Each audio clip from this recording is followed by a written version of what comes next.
പാലാ നഗരസഭയിൽ ഭിന്നശേഷിക്കാർക്കായി medical camp സംഘടിപ്പിച്ചു. ക്യാമ്പിൽ ഭിന്നശേഷിക്കാർക്കായി സഹായ ഉപകരണങ്ങൾ വിതരണം ചെയ്തു. നഗരസഭാ ചെയർപേഴ്സൺ ദിയ ബിനു പുളിക്കക്കണ്ടം പരിപാടി ഉദ്ഘാടനം ചെയ്തു. പാലാ നഗരസഭയിൽ ഭിന്നശേഷിക്കാർക്കായി മെഡിക്കൽ ക്യാമ്പ് നടന്നു.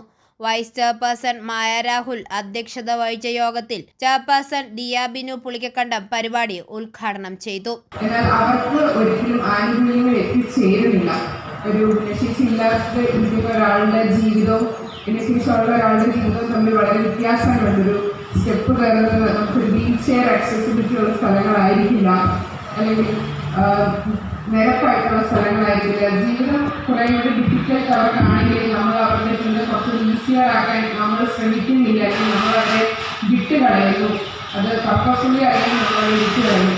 ICDS supervisor Jyothi S Kumar സ്വാഗതം ആശംസിച്ചു. നഗരസഭയുടെ വാർഷിക പദ്ധതി 2025-26 ഉൾപ്പെടുത്തിയാണ് മെഡിക്കൽ ക്യാമ്പ് സംഘടിപ്പിച്ചത്. നഗരസഭ ഓപ്പൺ ഹാളിൽ വെച്ച് നടന്ന മെഡിക്കൽ ക്യാമ്പിൽ പ്രതിപക്ഷ നേതാവ് ബിജു പാലുപ്പടവൻ, സ്റ്റാൻഡിംഗ് കമ്മിറ്റി ചെയർമാൻമാരായ ബിജു വരിക്കാനി, ടോണി തൈപ്രമ്പിൽ, പ്രിൻസി സണ്ണി, രജിത പ്രകാശ്, വാർഡ് കൗൺസിലർമാരായ അഡ്വക്കേറ്റ് ബിനു പുളിക്കക്കണ്ടം, സനിൽ രാഘവൻ, ലിസിക്കുട്ടി മാത്യു, മറ്റു കൗൺസിലർമാർ, മുനിസിപ്പാലിറ്റി ജീവനക്കാർ എന്നിവരും പങ്കെടുത്തു.